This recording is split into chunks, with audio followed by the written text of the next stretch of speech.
The Horror in the Burying Ground by H.P. Lovecraft. For Hazelheald. When the state highway to Rutland is closed, travellers are forced to take the Stillwater road past Swamp Hollow. The scenery is superb in places, yet somehow the route has been unpopular for years. There is something depressing about it, especially near Stillwater itself. Motorists feel subtly uncomfortable about the tightly shuttered farmhouse on the knoll just north of the village, and about the white-bearded half-wit who haunts the old burying ground on the south, apparently talking to the occupants of some of the graves. Not much is left of Stillwater now.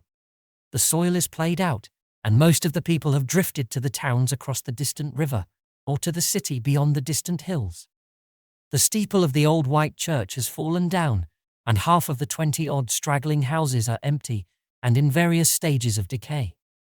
Normal life is found only around Peck's General Store and filling station, and it is here that the curious stop now and then to ask about the shuttered house and the idiot who mutters to the dead. Most of the questioners come away with a touch of distaste and disquiet. They find the shabby loungers oddly unpleasant and full of unnamed hints in speaking of the long-past events brought up.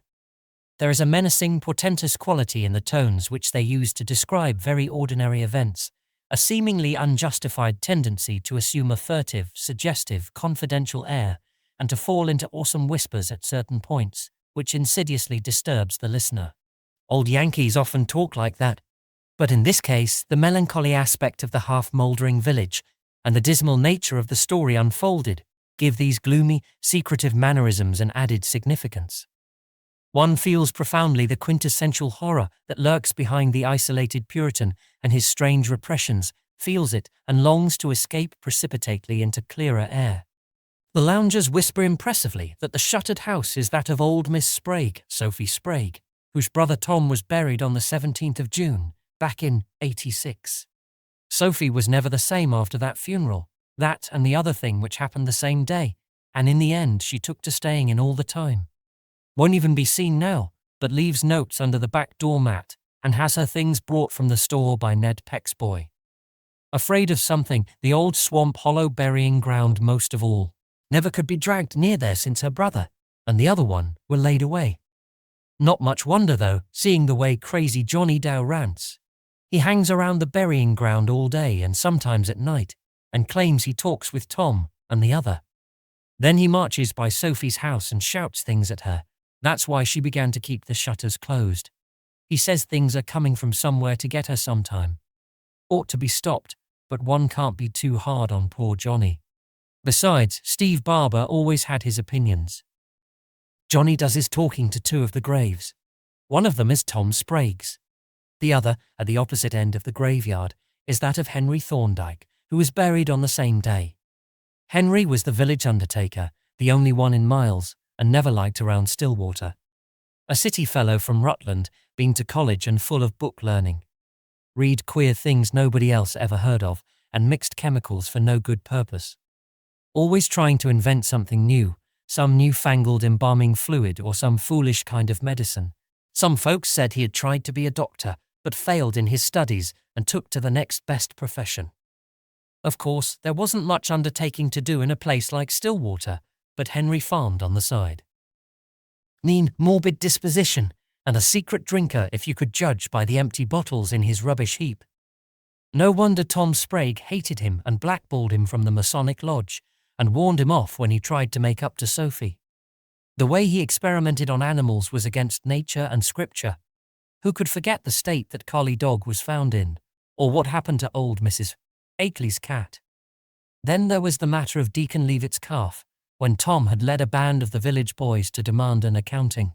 The curious thing was that the calf came alive after all in the end, though Tom had found it as stiff as a poker.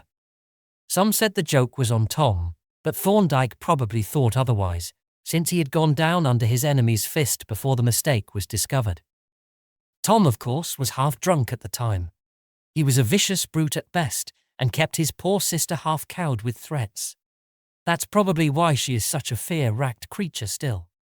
There were only the two of them, and Tom would never let her leave because that meant splitting the property. Most of the fellows were too afraid of him to shine up to Sophie. He stood 6'1" in his stockings, But Henry Thorndyke was a sly cuss who had ways of doing things behind folks' backs. He wasn't much to look at, but Sophie never discouraged him any. Mean and ugly as he was, she'd have been glad if anybody could have freed her from her brother. She may not have stopped to wonder how she could get clear of him after he got her clear of Tom. Well, that was the way things stood in June of '86. Up to this point, the whispers of the loungers at Peck's store are not so unbearably portentous. But as they continue, the element of secretiveness and malign tension grows. Tom Sprague, it appears, used to go to Rutland on periodic sprees, his absences being Henry Thorndyke's great opportunities. He was always in bad shape when he got back, and old Dr. Pratt, deaf and half-blind though he was, used to warn him about his heart and about the danger of delirium tremens. Folks could always tell by the shouting and cursing when he was home again. It was on the 9th of June on a Wednesday, the day after young Joshua Goodenough finished building his newfangled silo, that Tom started out on his last and longest spree. He came back the next Tuesday morning and folks at the store saw him lashing his bay stallion, the way he did when whiskey had a hold of him. Then there came shouts and shrieks and oaths from the Sprague house, and the first thing anybody knew Sophie was running over to old Dr. Pratt's at top speed. The doctor found Thorndyke at Sprague's when he got there, and Tom was on the bed in his room, with eyes staring and foam around his mouth. Old Pratt fumbled around and gave the usual tests, then shook his head solemnly and told Sophie she had suffered a great bereavement, that her nearest and dearest had passed through the pearly gates to a better land, just as everybody knew he would if he didn't let up on his drinking. Sophie kind of sniffled the lounger's whisper, but didn't seem to take on much. Thorndyke didn't do anything but smile, perhaps at the ironic fact that he, always an enemy, was now the only person who could be of any use to Thomas Sprague. He shouted something in old Dr. Pratt's half-good ear about the need of having the funeral early on account of Tom's condition. Drunks like that were always doubtful subjects, and any extra delay with merely rural facilities would entail consequences, visual and otherwise, hardly acceptable to the deceased's loving mourners. The doctor had muttered that Tom's alcoholic career ought to have embalmed him pretty well in advance, but Thorndyke assured him to the contrary, at the same time boasting of his own skill and of the superior methods he had devised through his experiments. It is here that the whispers of the loungers grow acutely disturbing. Up to this point, the story is usually told by Ezra Davenport or Luther Fry, if Ezra is laid up with chilblains, as he is apt to be in winter. But from there on old Calvin Wheeler takes up the thread, and his voice has a damnably insidious way of suggesting hidden horror. If Johnny Dow happens to be passing by, there is always a pause, for Stillwater does not like to have Johnny talk too much with strangers.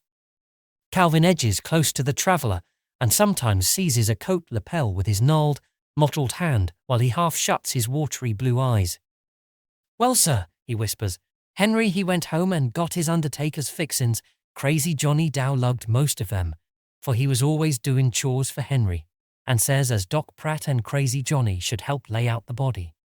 Doc always did say as how he thought Henry talked too much, a boastin' what a fine workman he was, and how lucky it was that Stillwater had a reg'lar undertaker instead of buryin' folks jest as they was, like they do over to Whitby. Suppose, says he, some fellow was to be took with some of them paralysin cramps like you read about. How'd a body like it when they lowered him down and begun shovelin' the dirt back? How'd he like it when he was chockin' down there under the new headstone, scratchin' and tearin', if he chanced to get back the power, but all the time knowin' it wasn't no use? No, sir, I tell you it's a blessin' Stillwater's got a smart doctor as knows when a man's dead and when he ain't, and a trained undertaker who can fix a corpse so he'll stay put without no trouble." That was the way Henry went on talkin', most like he was talkin' to poor Tom's remains. And old Doc Pratt, he didn't like what he was able to catch of it, even though Henry did call him a smart doctor. Crazy Johnny kept watchin' of the corpse, and it didn't make it none too pleasant the way he'd slobber about things like, "He ain't cold, Doc," or "I see his eyelids move," or "There's a hole in his arm jest like the ones I get when Henry gives me a syringe full of what makes me feel good." Thorndyke shut him up on that, though we all knowed he'd been givin' poor Johnny drugs. It's a wonder the poor fellow ever got clear of the habit. But the worst thing, according to the doctor, was the way the body jerked up when Henry begun to shoot it full of embalming fluid. He'd been boasting about what a fine new formula he'd got practicing on cats and dogs, when all of a sudden Tom's corpse began to double up like it was alive and fixin' to wrestle. Land of Goshen, but Doc says he was scared stiff, though he knowed the way corpses act when the muscles begin to stiffen. Well, sir, the long and short of it is that the corpse sat up and grabbed a holt of Thorndyke's syringe so that it got stuck in Henry hisself, and give him as neat a dose of his own embalming fluid as you'd wish to see. That got Henry pretty scared, though he yanked the point out and managed to get the body down again and shot full of the fluid. He kept measuring more of the stuff out as though he wanted to be sure there was enough, and kept reassuring himself as not much had got into him. But Crazy Johnny begun singing out, "That's what you give Lige Hopkins's dog when it got all dead and stiff and then waked up again. Now you're going to get dead and stiff like Tom Sprague be. Remember, it don't set to work till after a long spell if you don't get much." Sophie, she was downstairs with some of the neighbours. My wife Matilde, she that's dead and gone this 30 year, was one of them. They were all trying to find out whether Thorndyke was over when Tom came home, and whether finding him there was what set poor Tom off. I may as well say as some folks thought it mighty funny that Sophie didn't carry on more, nor mind the way Thorndyke had smiled. Not as anybody was hinting that Henry helped Tom off with some of his queer cooked-up fluids and syringes, or that Sophie would keep still if she thought so.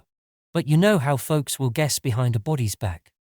We all knowed the nigh crazy way Thorndyke had hated Tom, not without reason at that, and Emily Barber says to my Matilde as how Henry was lucky to have old Doc Pratt right on the spot with a death certificate, as didn't leave no doubt for nobody. When old Calvin gets to this point, he usually begins to mumble indistinguishably in his straggling, dirty white beard. Most listeners try to edge away from him, and he seldom appears to heed the gesture. It is generally Fred Peck, who was a very small boy at the time of the events, who continues the tale. Thomas Sprague's funeral was held on Thursday, June 17th, only 2 days after his death. Such haste was thought almost indecent in remote and inaccessible Stillwater, where long distances had to be covered by those who came, but Thorndyke had insisted that the peculiar condition of the deceased demanded it. The undertaker had seemed rather nervous since preparing the body, and could be seen frequently feeling his pulse. Old Dr. Pratt thought he must be worrying about the accidental dose of embalming fluid. Naturally, the story of the laying out had spread, so that a double zest animated the mourners who assembled to glut their curiosity and morbid interest. Thorndyke, though he was obviously upset, seemed intent on doing his professional duty in magnificent style. Sophie and others who saw the body were most startled by its utter lifelikeness, and the mortuary virtuoso made doubly sure of his job by repeating certain injections at stated intervals. He almost wrung a sort of reluctant admiration from the townsfolk and visitors, though he tended to spoil that impression by his boastful and tasteless talk. Whenever he administered to his silent charge, he would repeat that eternal rambling about the good luck of having a first-class undertaker.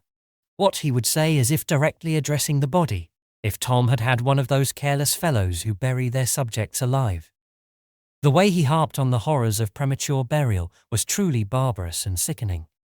Services were held in the stuffy best room, opened for the first time since Mrs. Sprague died.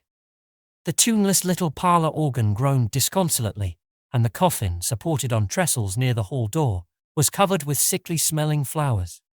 It was obvious that a record-breaking crowd was assembling from far and near, and Sophie endeavoured to look properly grief-stricken for their benefit. At unguarded moments she seemed both puzzled and uneasy, dividing her scrutiny between the feverish-looking undertaker and the lifelike body of her brother. A slow disgust at Thorndyke seemed to be brewing within her, and neighbours whispered freely that she would soon send him about his business, now that Tom was out of the way, that is, if she could, for such a slick customer was sometimes hard to deal with. But with her money and remaining looks she might be able to get another fellow, and he'd probably take care of Henry well enough. As the organ wheezed into Beautiful Isle of Somewhere, the Methodist church choir added their lugubrious voices to the gruesome cacophony, and everyone looked piously at Deacon Leavitt. Everyone, that is, except Crazy Johnny Dow, who kept his eyes glued to the still form beneath the glass of the coffin. He was muttering softly to himself. Stephen Barber from the next farm was the only one who noticed Johnny. He shivered as he saw that the idiot was talking directly to the corpse and even making foolish signs with his fingers as if to taunt the sleeper beneath the plate glass. Tom, he reflected, had kicked poor Johnny around on more than one occasion, though probably not without provocation. Something about this whole event was getting on Stephen's nerves. There was a suppressed tension and brooding abnormality in the air for which he could not account. Johnny ought not to have been allowed in the house, and it was curious what an effort Thorndyke seemed to be making not to look at the body. Every now and then the undertaker would feel his pulse with an odd air. The Reverend Silas Atwood droned on in a plaintive monotone about the deceased, about the striking of death's sword in the midst of this little family, breaking the earthly tie between this loving brother and sister. Several of the neighbours looked furtively at one another from beneath lowered eyelids, while Sophie actually began to sob nervously. Thorndyke moved to her side and tried to reassure her, but she seemed to shrink curiously away from him. His motions were distinctly uneasy, and he seemed to feel acutely the abnormal tension permeating the air. Finally, conscious of his duty as master of ceremonies, he stepped forward and announced in a sepulchral voice that the body might be viewed for the last time. Slowly the friends and neighbours filed past the bier, from which Thorndyke roughly dragged crazy Johnny away. Tom seemed to be resting peacefully. That devil had been handsome in his day. A few genuine sobs and many feigned ones were heard, though most of the crowd were content to stare curiously and whisper afterward. Steve Barber lingered long and attentively over the still face and moved away shaking his head. His wife, Emily, following after him, whispered that Henry Thorndyke had better not boast so much about his work, for Tom's eyes had come open. They had been shut when the services began, for she had been up and looked. But they certainly looked natural, not the way one would expect after 2 days. When Fred Peck gets this far, he usually pauses as if he did not like to continue. The listener, too, tends to feel that something unpleasant is ahead. But Peck reassures his audience with the statement that what happened isn't as bad as folks like to hint. Even Steve never put into words what he may have thought, and crazy Johnny, of course, can't be counted at all. It was Lula Morse, the nervous old maid who sang in the choir, who seems to have touched things off. She was filing past the coffin like the rest, but stopped to peer a little closer than anyone else except the Barbers had peered. And then, without warning, she gave a shrill scream and fell in a dead faint. Naturally, the room was at once a chaos of confusion. Old Dr. Pratt elbowed his way to Lula and called for some water to throw in her face, and others surged up to look at her and at the coffin. Johnny Dow began chanting to himself, he knows, he kin hear all we're a-sayin', and see all we're a-doin', and they'll bury him that way." But no one stopped to decipher his mumbling except Steve Barber. In a very few moments Lula began to come out of her faint, and could not tell exactly what had startled her. All she could whisper was, "The way he looked, the way he looked." But to other eyes the body seemed exactly the same. It was a gruesome sight, though, with those open eyes and that high colouring. And then the bewildered crowd noticed something which put both Lula and the body out of their minds for a moment. It was Thorndyke, on whom the sudden excitement and jostling crowd seemed to be having a curiously bad effect. He had evidently been knocked down in the general bustle and was on the floor trying to drag himself to a sitting posture. The expression on his face was terrifying in the extreme, and his eyes were beginning to take on a glazed, fishy expression. He could scarcely speak aloud, but the husky rattle of his throat held an ineffable desperation which was obvious to all. "Get me home, quick, and let me be.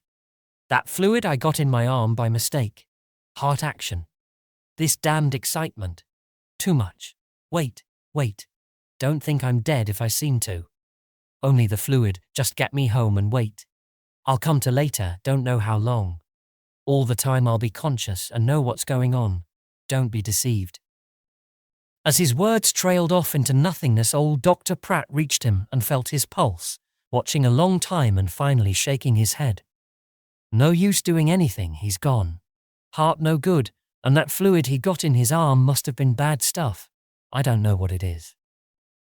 A kind of numbness seemed to fall on all the company. New death in the chamber of death. Only Steve Barber thought to bring up Thorndyke's last choking words.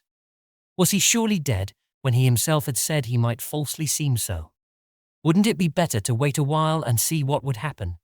And for that matter, what harm would it do if Doc Pratt were to give Tom Sprague another looking over before burial?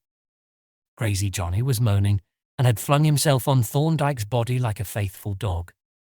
"Don't ye bury him, don't ye bury him. He ain't dead no more nor Lige Hopkins's dog nor Deacon Leavitt's calf was when he shot 'em full. He's got some stuff he puts into ye to make ye seem like dead when ye ain't. Ye seem like dead, but ye know everything what's a-going on, and the next day ye come to as good as ever. Don't ye bury him, he'll come to under the earth, and he can't scratch up. He's a good man, and not like Tom Sprague. Hope to God Tom scratches and chokes for hours and hours." But no one save Barber was paying any attention to poor Johnny. Indeed, what Steve himself had said had evidently fallen on deaf ears. Uncertainty was everywhere. Old Doc Pratt was applying final tests and mumbling about death certificate blanks, and unctuous Elder Atwood was suggesting that something be done about a double interment. With Thorndyke dead, there was no undertaker this side of Rutland, and it would mean a terrible expense if one were to be brought from there. And if Thorndyke were not embalmed in this hot June weather, well, one couldn't tell. And there were no relatives or friends to be critical unless Sophie chose to be. But Sophie was on the other side of the room, staring silently, fixedly, and almost morbidly into her brother's coffin. Deacon Leavitt tried to restore a semblance of decorum, and had poor Thorndyke carried across the hall to the sitting room, meanwhile sending Zenas Wells and Walter Perkins over to the undertaker's house for a coffin of the right size. The key was in Henry's trousers pocket. Johnny continued to whine and paw at the body, and Elder Atwood busied himself with inquiring about Thorndyke's denomination, for Henry had not attended local services. When it was decided that his folks in Rutland, all dead now, had been Baptists, the Reverend Silas decided that Deacon Leavitt had better offer the brief prayer. It was a gala day for the funeral fanciers of Stillwater and vicinity. Even Lula had recovered enough to stay. Gossip, murmured and whispered, buzzed busily while a few composing touches were given to Thorndyke's cooling, stiffening form. Johnny had been cuffed out of the house, as most agreed he should have been in the first place, but his distant howls were now and then wafted gruesomely in. When the body was encoffined and laid out beside that of Thomas Sprague, the silent, almost frightening-looking Sophie gazed intently at it as she had gazed at her brothers. She had not uttered a word for a dangerously long time, and the mixed expression on her face was past all describing or interpreting. As the others withdrew to leave her alone with the dead, she managed to find a sort of mechanical speech, but no one could make out the words, and she seemed to be talking first to one body and then the other. And now, with what would seem to an outsider the acme of gruesome, unconscious comedy, the whole funeral mummery of the afternoon was listlessly repeated. Again the organ wheezed, again the choir screeched and scraped, again a droning incantation arose, and again the morbidly curious spectators filed past a macabre object, this time a dual array of mortuary repose. Some of the more sensitive people shivered at the whole proceeding, and again Stephen Barber felt an underlying note of eldritch horror and demoniac abnormality. God, how lifelike both of those corpses were, and how in earnest poor Thorndyke had been about not wanting to be judged dead, and how he hated Tom Sprague.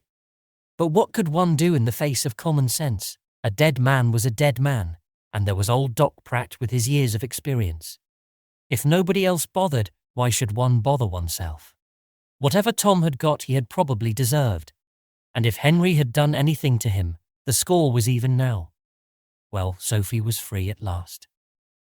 As the peering procession moved at last toward the hall and the outer door, Sophie was alone with the dead once more. Elder Atwood was out in the road talking to the hearse driver from Lee's livery stable, and Deacon Leavitt was arranging for a double quota of pallbearers. Luckily, the hearse would hold 2 coffins. No hurry, Ed Plummer and Ethan Stone were going ahead with shovels to dig the second grave. There would be 3 livery hacks and any number of private rigs in the cavalcade.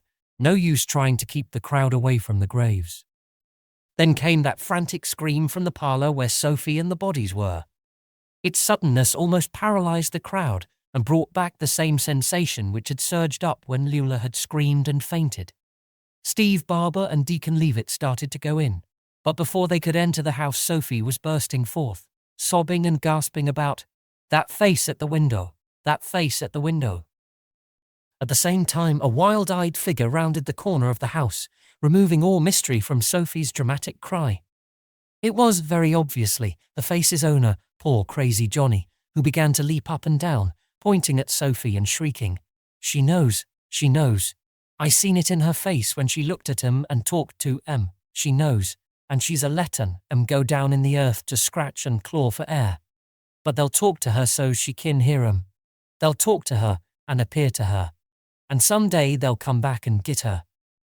Zenas Wells dragged the shrieking half-wit to a woodshed behind a house and bolted him in as best he could.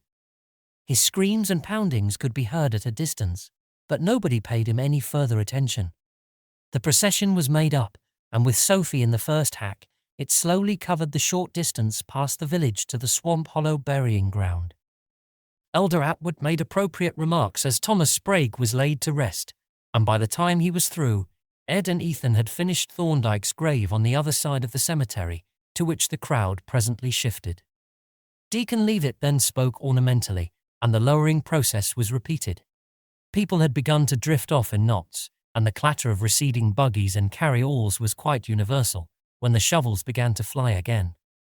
As the earth thudded down on the coffin lids, Thorndyke's first, Steve Barber, noticed the queer expressions flitting over Sophie Sprague's face. He couldn't keep track of them all, but behind the rest there seemed to lurk a sort of wry, perverse, half-suppressed look of vague triumph. He shook his head. Zenas had run back and let crazy Johnny out of the woodshed before Sophie got home, and the poor fellow at once made frantically for the graveyard. He arrived before the shovelmen were through, and while many of the curious mourners were still lingering about. What he shouted into Tom Sprague's partly filled grave, and how he clawed at the loose earth of Thorndyke's freshly finished mound across the cemetery, surviving spectators still shudder to recall. Jotham Blake, the constable, had to take him back to the town farm by force, and his screams waked dreadful echoes. This is where Fred Peck usually leaves off the story. What more, he asks, is there to tell? It was a gloomy tragedy, and one can scarcely wonder that Sophie grew queer after that. That is all one hears if the hour is so late that old Calvin Wheeler has tottered home, but when he is still around he breaks in again with that damnably suggestive and insidious whisper. Sometimes those who hear him dread to pass either the shuttered house or the graveyard afterward, especially after dark. Ha ha. Fred was only a little shaver then, and don't remember no more than half of what was going on. You want to know why Sophie keeps her house shuttered, and why crazy Johnny still keeps a-talkin' to the dead and a-shoutin' at Sophie's windows. Well, sir, I don't know's I know all there is to know, but I hear what I hear. Here the old man ejects his cud of tobacco and leans forward to buttonhole the listener. It was that same night, mind ye, toward morning, and just 8 hours after them burials, when we heard the first scream from Sophie's house. Woke us all up. Steve and Emily Barber and me and Matilde goes over hot footin', all in night gear, and finds Sophie all dressed and dead fainted on the settin' room floor. Lucky she hadn't locked the door. When we got her to, she was shakin' like a leaf, and wouldn't let on by so much as a word what was ailin' her. Matilde and Emily done what they could to quiet her down, but Steve whispered things to me as didn't make me none too easy. Come about an hour when we allowed we'd be going home soon, that Sophie she begun to tip her head on one side like she was a-listenin' to something. Then on a sudden she screamed again and keeled over in another faint. Well, sir, I'm tellin' what I'm tellin', and won't do no guessin' like Steve Barber would have done if he dared. He always was the greatest hand for hintin' things. Died 10 years ago of pneumonie. What we heard so faint like was just poor crazy Johnny, of course. 'Tain't more than a mile to the burying ground, and he must have got out of the window where they'd locked him up at the town farm, even if Constable Blake says he didn't get out that night. From that day to this, he hangs around them graves a-talkin' to the both of them, cussin' and kickin' at Tom's mound, and puttin' posies and things on Henry's. And when he ain't a-doin', that he's hangin' around Sophie's shuttered windows howlin' about what's a-comin' soon to get her. She wouldn't never go near the burying ground, and now she won't come out of the house at all nor see nobody. Got to sayin', there was a curse on Stillwater, and I'm dinged if she ain't half right, the way things is a-going to pieces these days. There certainly was something queer about Sophie right along. Once when Sally Hopkins was a-callin' on her, in 97 or 98, I think it was, there was an awful rattling at her winders, and Johnny was safe locked up at the time at least, so Constable Dodge swore up and down. But I ain't taking no stock in their stories about noises every 17th of June, or about faint shining figures a-trying Sophie's door and winders every black morning about 2 o'clock. You see, it was about 2 o'clock in the morning that Sophie heard the sounds and keeled over twice that first night after the burying.